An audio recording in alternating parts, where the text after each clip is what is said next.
To a new episode of Locked On Mavs, and today we have the one and only Tank Top, the stash, and everything. Tim Cato talking all things Mavs on today's Locked On Mavs. I'm Luka Doncic, and this is Locked On Mavericks podcast. Hey, Dallas Mavericks are NBA champions.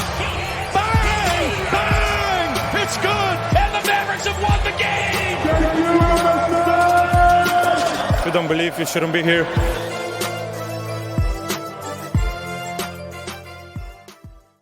Welcome to Locked On Mavs. I'm one of your co-hosts, Isaac Harris, contributor to Mavs.com, Studio 41. Thanks for making Locked On Mavs your first listen of the day. If you're on YouTube, hit subscribe below, leave a comment below. And how would you, on a scale of 1 to 10, how would you rank Tim Cato's stash? If you're on YouTube right now, how would you rank it? Isaac, that's the third bullet point. You're spoiling the entire show. That's true. So coming up, slow build. Coming up in the third segment, we're going to talk about the history behind the stash, the tank, and everything. But yeah, if you want to support the show, you can subscribe on YouTube or text us through our subtext. We send out rumors, latest news, Q&As. If Tim Cato writes a story, like I did a few weeks ago, Tim Cato wrote a story. I put the link in the text and I said, hey, Cato wrote about the Mavs. You should read it here. And yeah, a bunch of you guys, hopefully you read it. Just click the link in the description and get signed up.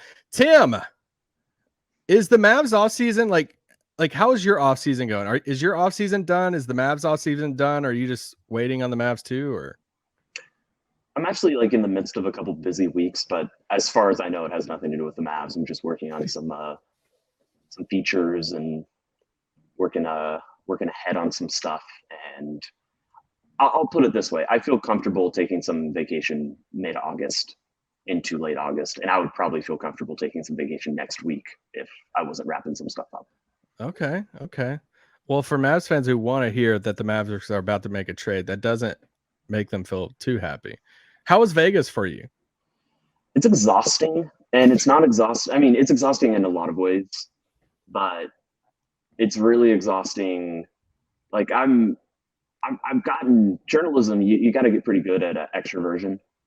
And I like that, I've gotten pretty good, but there's probably 100 unique people, more than 100 unique people I had conversations with over the course of 6 days. And that's just, that wears you out, man. Dang. It's like Vegas is the NBA's, business conference. And, instead of doing happy hours with your bosses or going to an escape room, you've got, rookie debuts. So, it's a cool form of entertainment. And yes, that stuff matters. And it's, I'm not trying to trivialize the fact that, there are people playing for, careers and playing for roster spots. But I think functionally that is why Vegas is what it is. And the way that it's really blown up is that it's the one time of the year that every single person within the NBA sphere, agents, players, team execs, coaches, and even more people beyond that, people who, have third-party businesses that they're trying to license and, clearly, plenty of fans and, just everybody congregates. And it's the one time of the year that happens. And so it's always fun. I always enjoy it. And I've been in recovery mode for 4 weeks now, 3 weeks, whatever it is. If you could build the best escape room team off the Mavericks roster right now, 4 players. Grant Williams, number one. I don't know. He's got that escape room energy. This is going to go against the grain. I feel like Luka would actually not be good at it. Is that crazy? I don't know. Somehow his creative passing. The only reason it would make me think that he might be good is he would just want to get out and be done with it so bad that he wouldn't be like, oh man, this is fun. That's a good point. I think Kyrie would be really good at it. Yeah, Kyrie would be down. We don't have to go more into that, but I think he would be really good at it. He's like, hey, this sign tells me. Dwight Powell? I think that's a good shout. I think definitely out of all the bigs on the roster, Dwight Powell is much more of the person to pick than, say, Maxi Kleber. Yeah. Sorry, Maxi. I don't think that's one of his inherent skills. Okay. Now that escape room talk, I should have put escape room at the top of the bullet point list. Well, But you didn't know I was going to say that. No. I led us in that direction. You guys, hopefully you already are reading Tim. He writes at The Athletic. He has a podcast, the only Mavericks podcast, called 77 Minutes in Heaven. Probably the best intro music of all Mavs podcast. Where I feel like Austin's a staple on there, Mike's on there, and then you have Dave's on there a decent amount. Is he on there every week? No, I feel like there's ones every now and then I listen to and he's not on, but I'm on all of them. I don't think I've missed an episode. I thought I would at some point this season, and I've never missed an episode. But yeah, we've kind of got a rotating cast of 3. Austin probably is on it most often. Yeah, we haven't dropped an episode in a little bit. We may have some news later this summer, stuff like that. But I think we will have an episode next week, and we kind of our sign off for the summer. You're due. Which yeah. So empty the notebook and drop a pod. Speaking of the notebook, who's starting day 1 for the Mavs right now? Somebody asked me about this in the for the center. Let's just do this for the center spot. Yeah, somebody asked me in one of the comments of mailbag I published this week, and they're like, Isaac Harris, he had a really good take on this. You know, what your head tells you, what your heart tells you, what your what you bet on. Yeah. I thought that was a pretty good summation. And so to state it clearly, it's you think your head says that it should be Richaun Holmes. I still want to see what he looks like. I agree with the Mavs optimism, or it resonates with me. You know, the Mavs are optimistic that different environment of Dallas will suit him better than Sacramento. Alex Lynn was still playing over Richaun Holmes, and so I do want to see it, but yeah, I think that he can probably be a productive center for this team.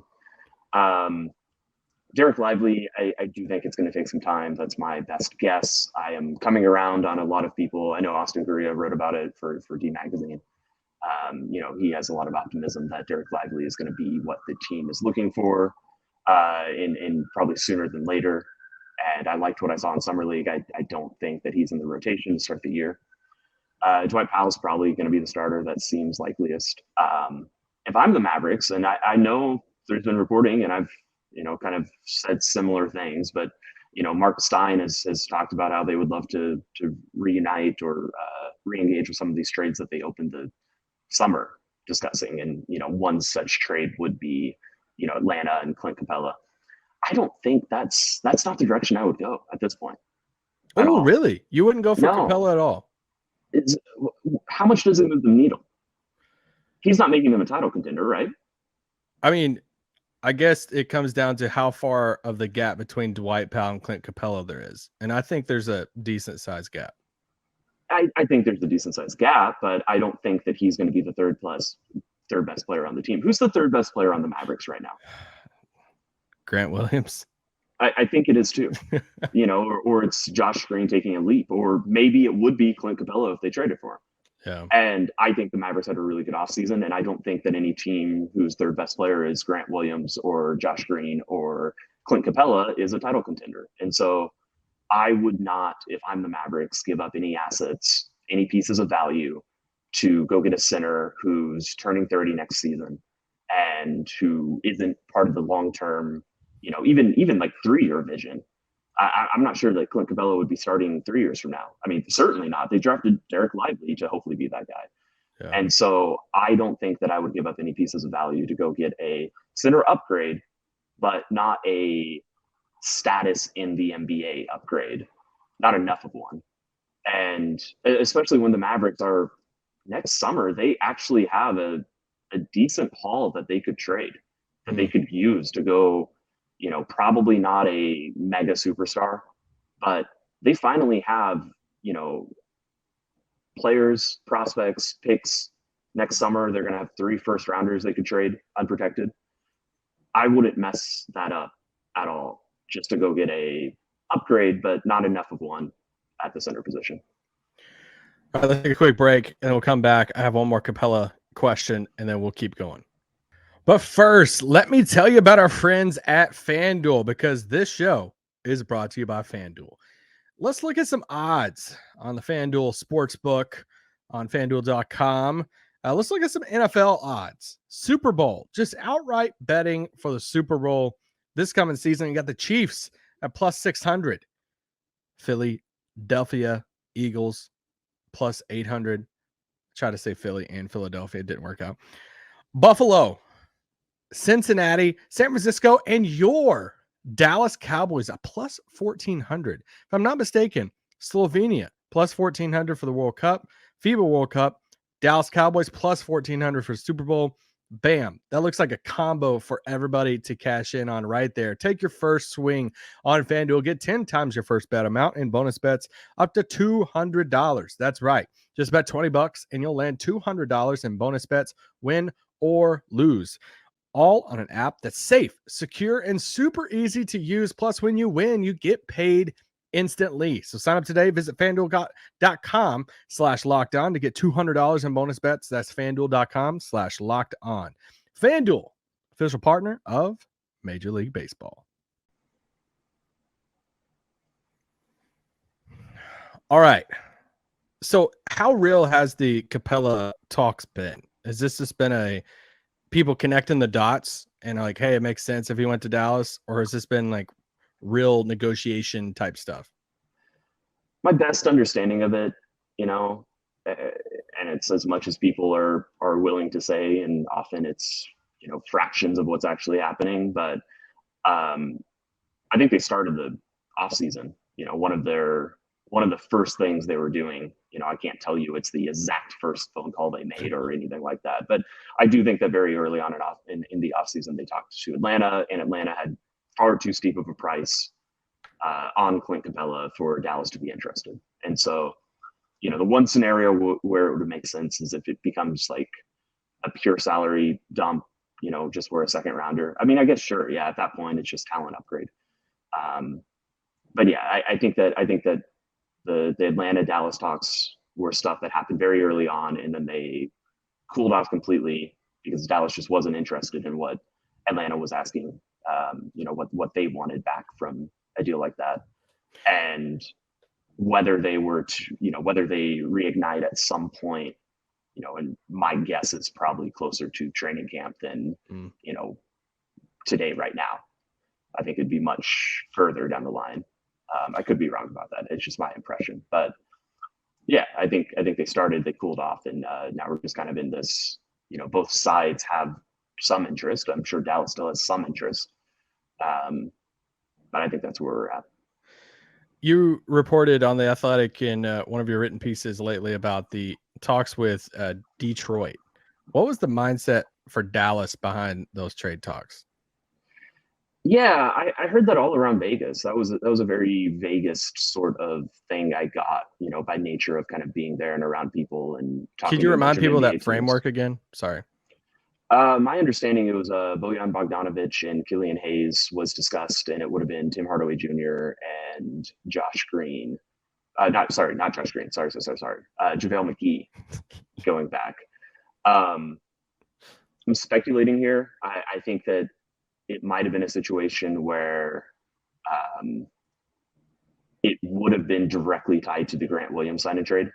I heard that basically, and I found this just very interesting, just from a logical or a structural sense. Basically, the sign and trade for Grant Williams was agreed to, and then on top of that, the teams kind of agreed to a 7-day period where they both could explore: are we going to go add something to this? And even when I was being told this, I'm like, how common is that? And I guess for deals like this, where both teams have some interest and some belief that maybe they could add on to it, it is kind of how the mechanism of these trades sometimes play out. So I just found that really interesting, just about how front offices work. And so in this case, I had heard I still wasn't sure whether it was going to happen or not, whether it was going to, expand into the short deal by Monday. I'd been hearing about it, the prior Thursday. I think by Tuesday, I think all sides had pretty much set. As far as I know, the deadline was kind of that Tuesday evening. And by the afternoon, they were all kind of set on, okay, we're just going to complete the trade as is. I do wonder if Detroit was only interested in it if Reggie Bullock could have been rerouted up to them, in addition to Tim Hardaway Jr. That might have been one of the sticking points on that. I don't know even for sure that Dallas would have completed the framework that I put out there that I had heard. I just know that it felt serious enough that that framework was being, people around the league were hearing about it, and so there was some level of this isn't just two people, two teams, two executives chatting. I think it was a little bit beyond that, but having those talks and building out those frameworks doesn't mean that at the very end you're going to say yes, we're absolutely going to do it. Like, there's still sticking points, and maybe that was just kind of here's the meat in the middle offer, and Dallas was going to wait until they got it more slanted to their side, and if they didn't, they were going to say no. So yeah, there's a lot that I'm not fully sure of, but I absolutely know that they kind of talked through and at least considered that as an option. Dallas didn't want to give up JaVale. Yeah, I think that's it, and it's just really it's really hard to replace the number of gold chains that he very impressively wears in the locker room after the games. Like, I'm jealous. Like, this is you got to step up your JaVale, game. like, yeah, I'm embarrassing myself right now. It's silver, by the way. I've got the skin tone for silver. I wish I could pull off gold. You mentioned Tim Hardaway being in those trade talks. I feel like he's been mentioned, for a while now. What's his status in Dallas? Where do you think his head's at right now, knowing that he's been kind of on the block for a bit? Do you think he stays in Dallas? I mean, what's going on with Tim? I mean, it's no secret that Dallas has been willing and interested to trade him for a while. It clearly has not happened yet. I mean, I would be surprised if he ended next season still a Maverick, but at this point, I wouldn't be surprised if he started the year with the Mavericks. I think they're incentivized to try to trade him, at this point, but by signing Seth Curry, there's only, and having Jaden Hardy, who I think should get minutes, I think that it's important to the team and it's important to the team's future. He's their one high ceiling player that theoretically, could be a future all-star centerpiece. Now that's way far. Don't be taking shots at OMax. All right. You think he's got all-star ceiling potential? I'm thinking Springfield. All right. So I love OMax. I know you love him, and I know he was your guy. And I was happy for you when they traded up and drafted him. But that's still like what. I want to stick on this for one more second. Like, what is the player comp that would be his absolute highest peak ceiling? I mean, I think for him, like Pascal Siakam. I know it's like Siakam's not going to the Hall of Fame. No, but I mean, I feel like a lot of people get in nowadays. No, I don't think it's Hall of Fame stuff. But I mean, I think it's Siakam. I think, man, if he could be an OG for Dallas type of thing, like that's the type of lane that I'm looking at for Dallas. That best case scenario, he is your younger PJ Tucker. He's your Siakam. I'd say is on the top end of that because he can handle the ball a little bit more. I don't like when. I feel like Dorian's name's been thrown out a lot for him. It's like, oh, we got our new Dorian. Yeah, I know. I can't stand it. And I love Dorian, but he's just not Dorian in a bunch of different ways. So I don't like that comp at all. I don't think as a defender, he's a lot like Dorian either. Dorian was much more of an on ball, like point of attack guy. And I think OMax does some of that, but he would get beat off the dribble in college. I think that, and it's funny, he doesn't get blocks. I'm still trying to get to the bottom of why that was. I believe 12 or 13 blocks his entire college career over 3 years. But I think the way that the defensive value I really see from him is more presence and like space filling. And I think that, he's a little bit more like Reggie than Dorian, even defensively. And I probably haven't watched enough of him that, maybe 20 games of the season, I'm going to be like, I'm an idiot. I should have watched more tape and maybe, but that's been my impression so far. And I've heard a couple other people echo that as well. The young guys, him, Derek Lively, let's say Jaden Hardy also, where do you see their spots in the rotation? Do they have a spot in the rotation right now? I mean, yeah, OMax, I think does. Yeah. Over Hardy? If you had to rank them and say, all right, if I had to say this person out of those three, I think has the most chance or the best chance of being in the rotation. Well, I mean, if they don't trade Tim Hardaway Jr., I just where are the minutes for Jaden Hardy? Yeah. And I think that he should get minutes. Like, I know we kind of interrupted with the OMax talk. This is what we were talking about right before. I mean, I think that's why I think Tim Hardaway Jr. is the best player out of Jaden Hardy and him and Seth Curry. I think that it's about time for this, him and Luka partnership to end. Longest tenured Mav other than Dwight on the team? Yeah. Probably. Yeah. Must be. Came in the KP trade, obviously. Now Dorian's gone. Yeah. It feels like he's surplus. Tim Hardaway Jr. is surplus. It does feel like it's about time and that the Mavs are capable of, moving on from him and replacing his value. And he loves playing with Luka, though. Yeah. Yeah. Does he? No, I mean, I think he does. That's not what Tim Hardaway Sr. thinks. So I think that I don't see a role for Jaden Hardy up until a Hardaway trade happens. And so, I think the vets are just going to get minutes over him. And I think that's deserved. I just think that they need to, if at all possible, I don't think it should be a salary dump. I don't think they should trade him for nothing. I don't think they should trade Tim Hardaway Jr. for nothing. Tims are valuable. That's like my number one thing. I've got to stick with Tims. Tim Hardaway, Tim Cato, Tim McMahon. There's so many of us in Dallas. There's only room for two. But no, so that's basically my take here. And so I think OMax as of right now, and we'll see what happens. I think he's probably got a better chance to be a quite possibly a day one rotation player. And we don't want to cast any guarantees on 21-year-old rookies. Like, he goes through a shooting slump and they may have, or especially a shooting hesitation.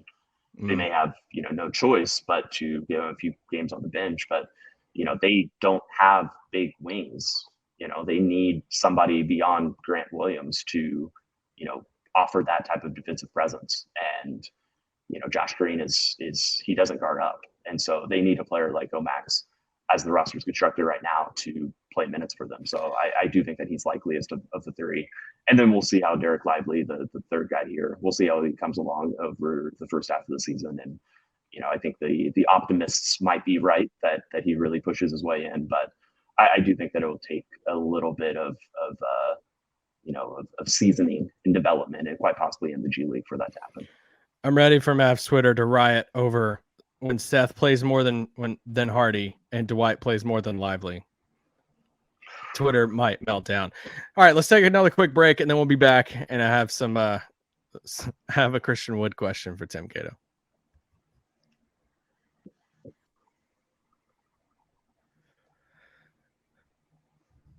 All right. I'm just going to toss this slow pitch softball out and you just take it wherever you want to take it. Why didn't Christian Wood work out in Dallas? That's a softball. Here's the thing. I still get DMs and stuff asking, dude, why don't they just sign him right now? Like, he could be our starting center. Like, what is going on? Like, what? And I don't know how many different ways to talk about Christian Wood. And I just would like somebody smarter than me to kind of explain the situation. I don't even fully feel like I understand every aspect of it, because like very clearly he is a talented player. I think out of all of like the, beat writers, credentialed beat writers per se, I was probably the most optimistic. I was more optimistic than, Callie and McMahon and Brad, I feel like, because like I saw a player who is talented, but yeah, role acceptance matters. I've asked this question before.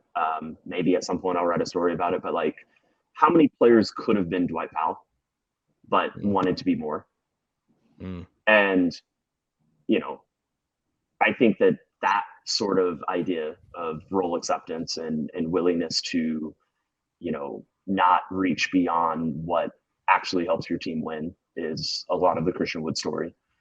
I think that, the defense and, I don't think people disliked him necessarily, like not in the locker room. Yeah. There may have been some just like a lack of awareness, but as far as I know, he wasn't an a-hole, or, he wasn't, maybe thought certainly thought he should be more than the player and the role that the Dallas coaching staff thought. Mm. But as far as I understand, it's not like he was, like complaining or starting, mutinies in the locker room about it. It's just, he always thought he should be that player, and Dallas had a different idea for him. And, it's nobody signed Kelly Oubre Jr. either. He scored 20 points last year. I think that the NBA is starting to, if scoring is like the most important skill, but it's also has to be like, if that's your one thing, you have to be so good at it. Yeah. And it was too much of one thing for Christian Wood.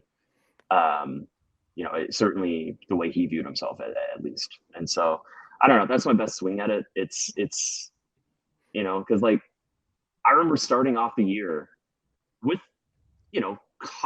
very cautious optimism, especially after I got to know his agent.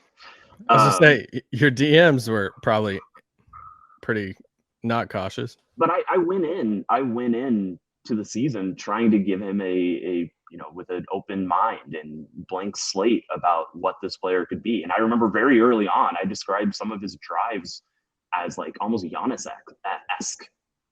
And I don't think that's, like he's not Giannis. I'm not saying that, but just the way that a player that tall can contort his body and get to the rim and move around people. Like it's really, he does some really impressive stuff with the basketball in his hands. But I also understand, he's not coming back to the Mavericks, obviously, and he shouldn't. And if we'll see if and where he ends up somewhere. It's going to be fascinating to see what he signs for. I'm assuming it's, if it's not the minimum, it'll be something, in that range. And to think that there was I don't even know if you want to say conversation, but there was a whole, a debate amongst some in the fan base of early in the season of 4-year max contract. And now he might be getting a minimum contract.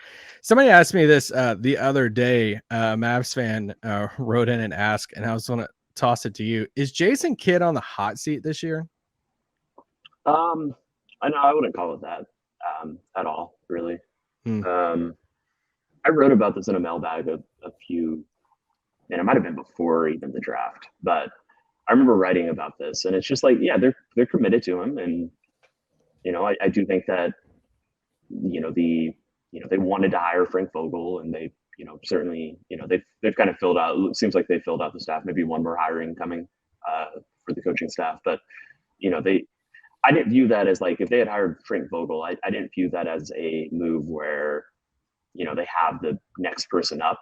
I would have viewed that almost as a doubling down on Jason Kidd and just saying, we're going to give you all the tools you need to succeed.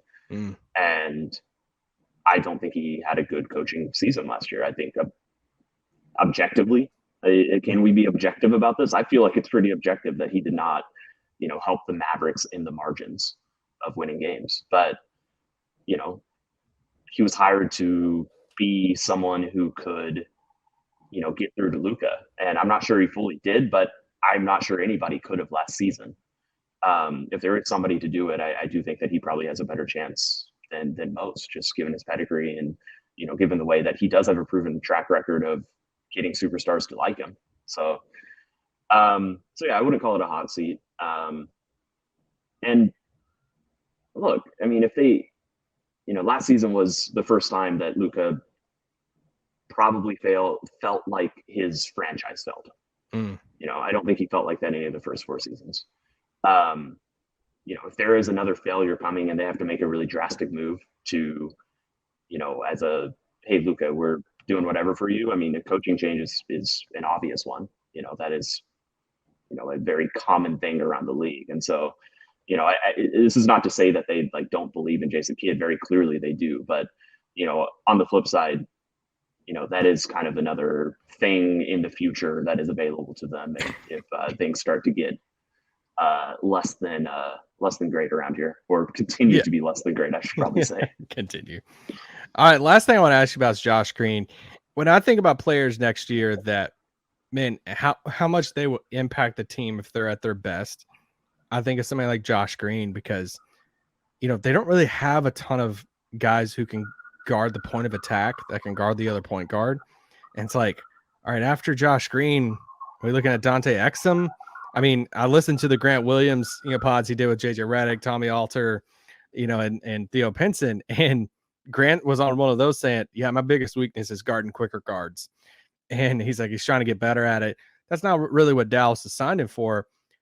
So Josh Green has if Josh Green takes a leap, I think it will just be so massive for this team. They need him defensively. So I want to ask you your thoughts on Josh Green, but also what you've heard about extension stuff, any extension numbers or timing on that.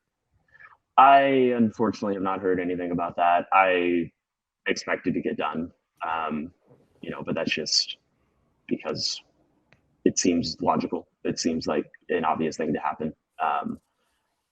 I'm very curious what the numbers are going to look like. I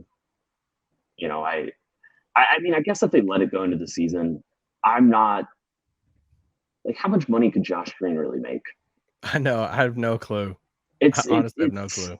Yeah, it's a tricky one. And yeah, obviously it does depend on his play, but I don't know, man. I think what you said about, they need a guard defender and they need a point of attack guy for, these ones and twos who are, superstars in the league, scoring superstars. I think that is absolutely a role that is, fully his next season and is really important to the team and their roster construction. Reggie Bullock was that guy, obviously, for the past couple of years. And, I think he's not here. OMax can probably do it a little bit, but I think very clearly Josh Green or, Dante Exum, who's not going to be in the rotation, but, he's at least, on the roster available for that. So, yeah, I think that's Josh's, one very clear, addition or skill that he has that's unique and important to the Mavericks roster. And then I think that him continuing to develop and him having the ball more, he's a confidence player. We've all seen that. I think he does need the ball in his hand to a degree. The more you can play him, I think, with Luka or with Kyrie, but not necessarily, if they can stagger him where he's the second ball handler a lot of the times. And, that fits great when Seth Curry and Tim Hardaway Jr. are out there. We'll see about Tim. It does get trickier when Jaden Hardy's out there. I think if it's Jaden Hardy and Luka or Jaden Hardy and Kyrie, that does kind of push Josh Green back into this third ball handler role. And I think that's where he's been least effective. I think he's far and away been most effective when he's really touching it and getting a lot of chances to probe and quick recyclings and because he doesn't have a first step. He doesn't just blow by defenders.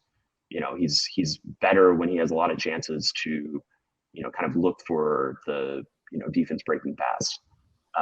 That's my analysis anyway. And so I think that's his hoped for role, and just shoot a lot of threes and make him at a high clip, shoot more than he did last season.